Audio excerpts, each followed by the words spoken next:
Hello and welcome back to another episode of Bedtime Stories. My name is Tracy and I am your host. Tonight we are working on The Return of Tarzan by Edgar Rice Burroughs, copyright of 1913. I keep having to look back and double check. Yes, it is 1913. For some reason, I think it's 1916 every time, but it's not. It's 1913. So we're on chapter 14. And before I get into that, this chapter is named Back to the Primitive, but I need to ask you some serious questions. Did you go pee in the potty yet? Have you brushed your teeth? Do you have your water next to the bed? Have you done your stretches? Got to do some stretching. Make sure that all your bits are limbered before you're crawling in the bed to go to sleep. Otherwise, you might have a nightmare. You might wake up with a crick in your neck, and that won't be fun. So, now that you've done all those things, because you're awesome and you're on top of it, and I'm so proud of you. You're doing so good. We'll go ahead and read this chapter. You ready? Let's go. As Tarzan struck the water, his first impulse was to swim clear of the ship and possible danger from her propellers.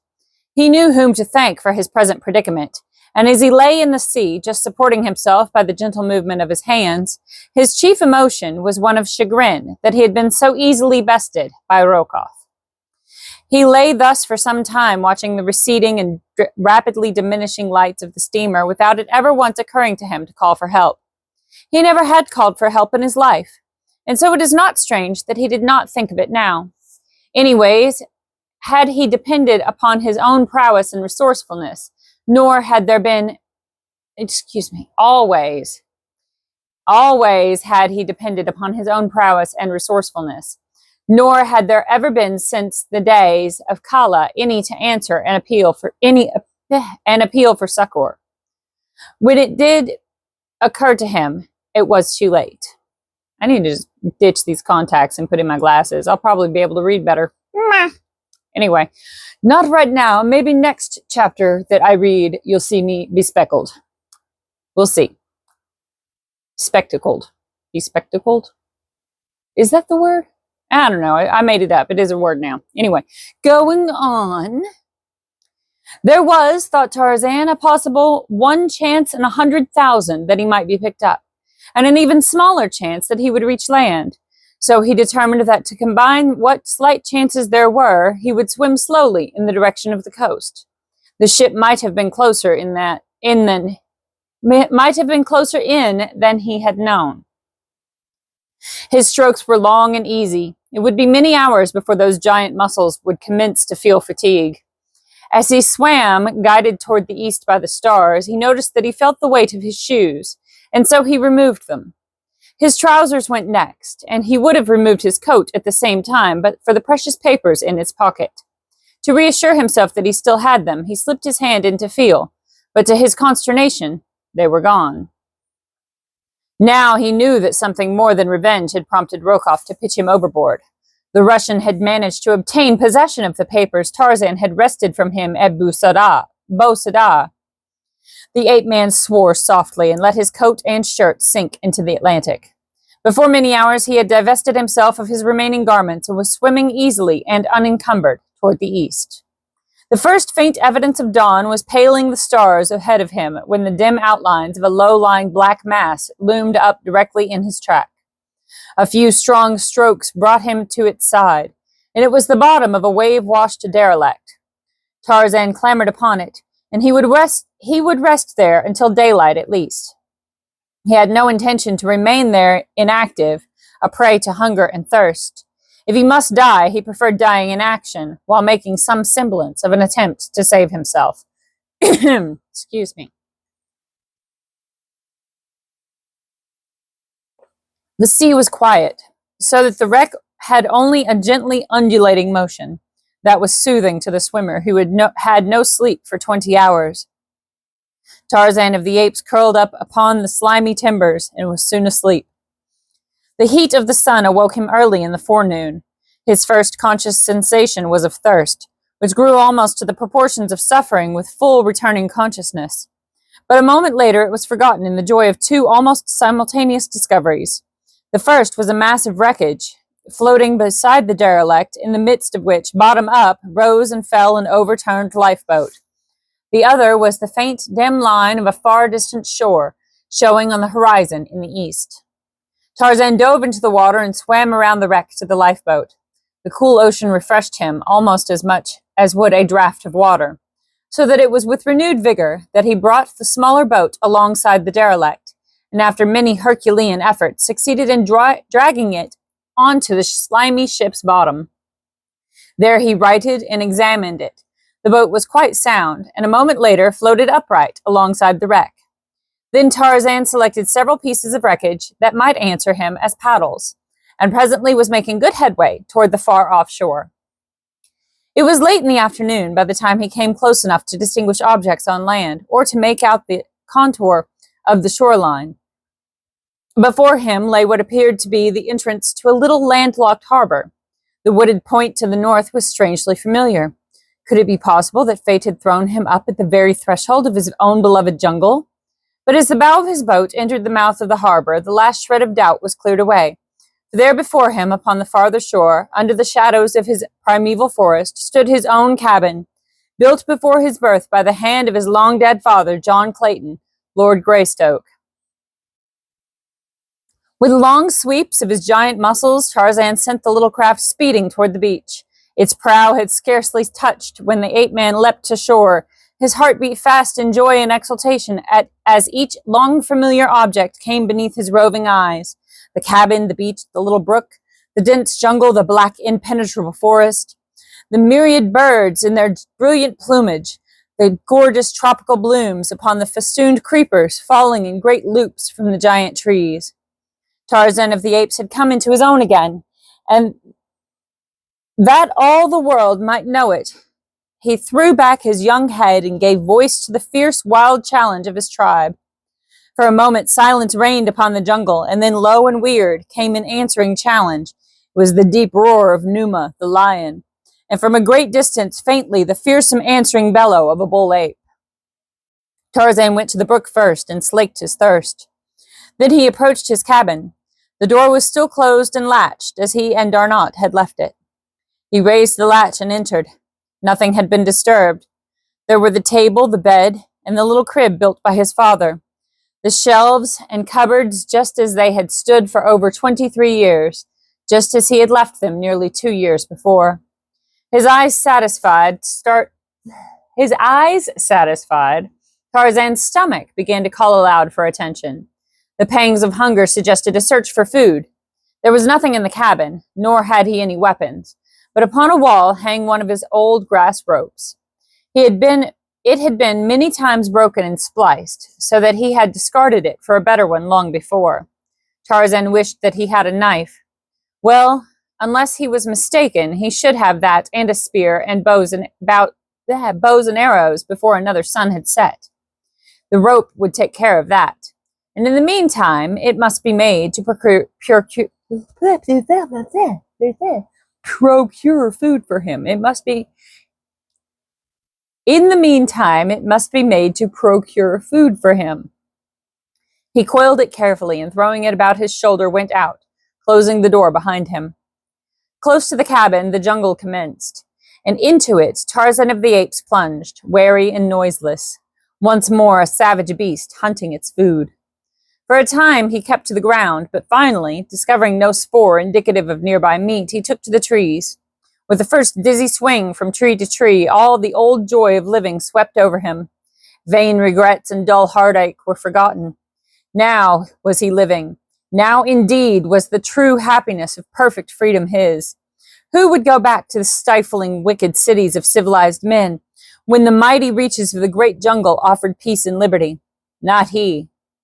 While it was yet light, Tarzan came to a drinking place by the side of a jungle river. There was a ford here, and for countless ages the beasts of the forest had come down to drink at this spot. Here of a night might always be found either Sabor or Numa crouching in the dense foliage of the surrounding jungle, awaiting an antelope or a waterbuck for their meal. Here came Horta the boar to water, and here came Tarzan of the Apes to make a kill, for he was very empty. On a low branch he squatted above the trail. For an hour he waited. It was growing dark. A little to one side of the ford, in the densest thicket, he heard the faint sound of padded feet and the brushing of a huge body against tall grasses and tangled creepers. None other than Tarzan might have heard it, but the ape-man heard and translated. It was Numa, the lion, on the same errand as himself. Tarzan smiled. Presently he heard an animal approaching warily along the trail toward the drinking place. A moment more and it came into view. It was Horta, the boar. Here was delicious meat, and Tarzan's mouth watered. The grasses where Numa lay were very still now, ominously still. Horta passed beneath Tarzan. A few more steps and he would be within the radius of Numa's spring. Tarzan could imagine how old Numa's eyes were shining, how he was already sucking in his breath for the awful roar which would freeze his prey for the brief instant between the moment of the spring and the sinking of terrible fangs into splintering bones. But as Numa gathered himself, a slender rope flew through the air from the low branches of a nearby tree. A noose settled about Horta's neck. There was a frightened grunt, a squeal, and then Numa saw his quarry dragged backward up the trail, and as he sprang, Horta the boar soared upward beyond his clutches into the tree above, and a mocking face looked down and laughed into his own. Goodness. Then indeed did Numa roar, angry, threatening, hungry. He paced back and forth beneath the taunting ape-man. Now he stopped, and rising on his hind legs against the stem of the tree that held his enemy, sharpened his huge claws upon the bark, tearing out great pieces that laid bare the white wood beneath. In the meantime, Tarzan had dragged the struggling Horta to the limb beside him. Sinewy fingers completed the work the choking noose had commenced. The ape-man had no knife, but nature had equipped him with the means of tearing his food from the quivering flank of his prey.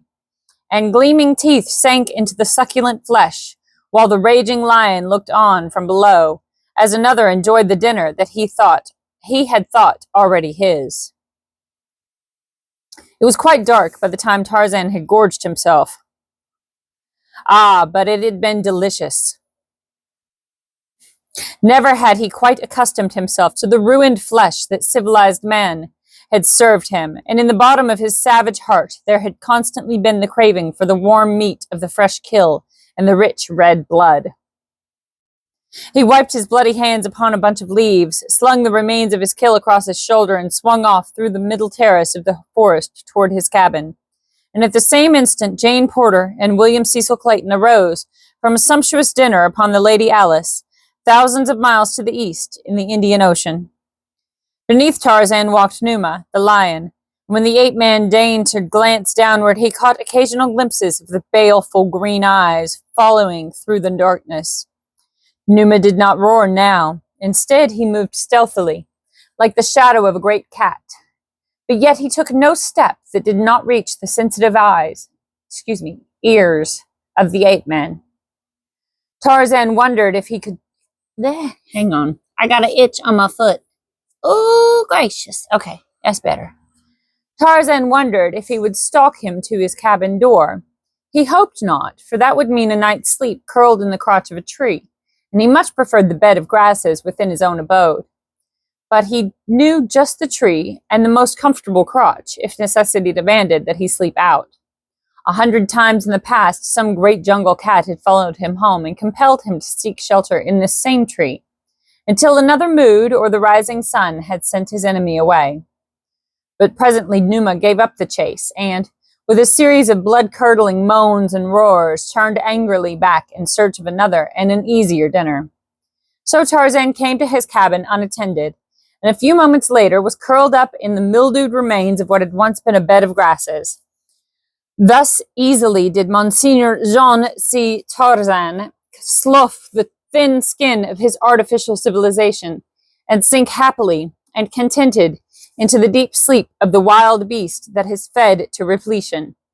Yet a woman's yes would have bound him to that other life forever, and made the thought of this savage existence repulsive. Tarzan slept late into the following forenoon, for he had been very tired from the labors and exertion of the long night and day upon the ocean, and the jungle jaunt that had brought into play muscles that he had scarce used for nearly 2 years. When he awoke, he ran to the brook first to drink. Then he took a plunge into the sea, swimming about for a quarter of an hour. Afterward, he returned to his cabin and breakfasted off the flesh of Horta. This done, he buried the balance of the carcass in the soft earth outside the cabin for his evening meal. Once more he took his rope and vanished into the jungle. This time he hunted nobler quarry, man, although had you asked him his own opinion, he would have named a dozen other denizens of the jungle, which he considered far the superiors in nobility of the men he hunted. Today Tarzan was in quest of weapons. He wondered if the women and children had remained in Mbonga's village after the punitive expedition from the French cruiser had massacred all the warriors in revenge for Darnot's supposed death. He hoped that he should find warriors there, for he knew not how long a quest he should have to make were the village deserted. The ape-man traveled swiftly through the forest, and about noon came to the side of the village, but to his disappointment found that the jungle had overgrown the plantain fields, and that the thatched huts had fallen in decay. There was no sign of man. He clambered about among the ruins for half an hour, hoping that he might discover some forgotten weapon, but his search was without fruit. And so he took up his quest once more, following up the stream, which flowed in a southeasterly direction. He knew that near fresh water he would be most likely to find another settlement. As he traveled, he hunted as he had hunted with his ape people in the past, as Kala had taught him to hunt, turning over rotted logs to find some toothsome vermin, running high into the trees to rob a bird's nest, or pouncing upon a tiny rodent with the quickness of a cat. There were other things that he ate too, but the less detailed the account of an ape's diet, the better. And Tarzan was again an ape, the same fierce, brutal anthropoid that Kala had taught him to be, and that he had been for the first 20 years of his life. Occasionally he smiled as he recalled some friend who might even at the moment be sitting placid and immaculate within the precincts of his select Parisian club, just as Tarzan had sat but a few months before. And then he would stop, as though turned suddenly to stone, as the gentle breeze carried to his trained nostrils the scent of some new prey or a formidable enemy. That night he slept far inland from his cabin, securely wedged into the crotch of a giant tree, swaying 100 feet above the ground. He had eaten heartily again, this time from the flesh of Bara, the deer, who had fallen prey to his quick noose. Early the next morning he resumed his journey, always following the course of the stream. For 3 days he continued his quest until he had come to a part of the jungle in which he had never been before. Occasionally, upon the higher ground, the forest was much thinner, and in the far distance through the trees he could see ranges of mighty mountains, with wide plains in the foreground. Here in the open spaces were new game, countless antelope and vast herds of zebra. Tarzan was entranced. He would make a long visit to this new world. On the morning of the 4th day, his nostrils were suddenly surprised by a faint new scent. It was the scent of man, but yet a long way off. The ape-man thrilled with pleasure. Every sense was on the alert, as with crafty stealth, he moved quickly through the trees, upwind, in the direction of his prey. Presently he came upon it, a lone warrior treading softly through the jungle. Tarzan followed close above his quarry, waiting for a clearer space in which to hurl his rope. As he stalked the unconscious man, new thoughts presented themselves to the ape-man, thoughts born of the refining influences of civilization and of its cruelties. It came to him that seldom, if ever, did civilized man kill a fellow being without some pretext, however slight. It was true that Tarzan wished this man's weapons and ornaments, but was it necessary to take his life to obtain them?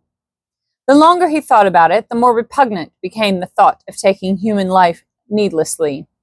And thus it happened that while he was trying to decide just what to do, they had come to a little clearing, at the far side of which lay a palisaded village of beehive huts.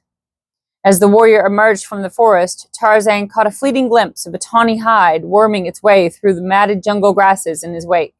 It was Numa, the lion. He, too, was stalking the black man. With the instant that Tarzan realized the native's danger, his attitude toward his erstwhile prey altered completely. Now he was a fellow man, threatened by a common enemy. Numa was about to charge. There was little time in which to compare various methods or weigh the probable results of any. And then a number of things happened. Almost simultaneously, the lion sprang from his ambush toward the retreating black.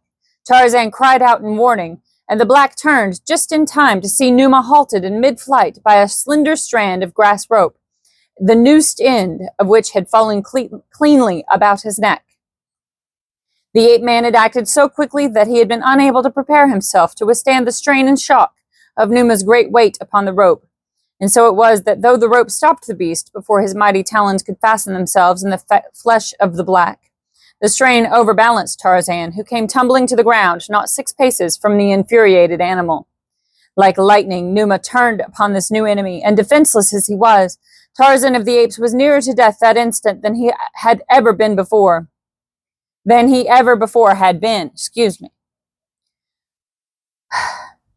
was the black who saved him. The warrior realized in an instant that he owed his life to this strange white man, and he also saw that only a miracle could save his preserver from those fierce yellow fangs that had been so near his own flesh. With the quickness of thought, his spear arm flew back, and then shot forward with all the force of the sinewy muscles that rolled beneath the shimmering ebon hide. True to its mark, the iron-shod weapon flew, transfixing Numa's sleek carcass from the right groin to beneath the left shoulder. With a hideous scream of rage and pain, the brute turned again upon the black. A dozen paces he had gone when Tarzan's rope brought him to a stand once more.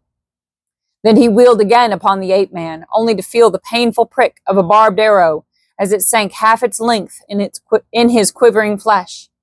Again he stopped, and by this time Tarzan had run twice around the stem of a great tree with his rope and made the end fast.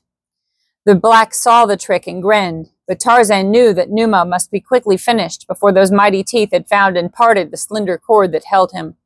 It was a matter of but an instant to reach the black's side and drag his long knife from its scabbard. Then he signed the warrior to continue to shoot arrows into the great beast, while he attempted to close in upon him with the knife. So as one tantalized upon one side, the other sneaked cautiously in upon the other. Numa was furious. He raised his voice in a perfect frenzy of shrieks, growls, and hideous moans, and while he reared up upon his hind legs in futile attempts to reach first one and then the other of his tormentors. But at length the agile ape-man saw his chance and rushed in upon the beast's left side behind the mighty shoulder. A giant arm encircled the tawny throat, and a long blade sank once, true as a die, into the fierce heart. Then Tarzan arose, and the black man and the white looked into each other's eyes across the body of their kill, and the black man made the sign of peace and friendship, and Tarzan of the Apes answered it in kind. And that's the end of chapter 14. That was very exciting, wasn't it? So, good night, sleep tight, don't let the bedbugs bite, and if they do, yeah, bite them back. I love you so very much. Good night.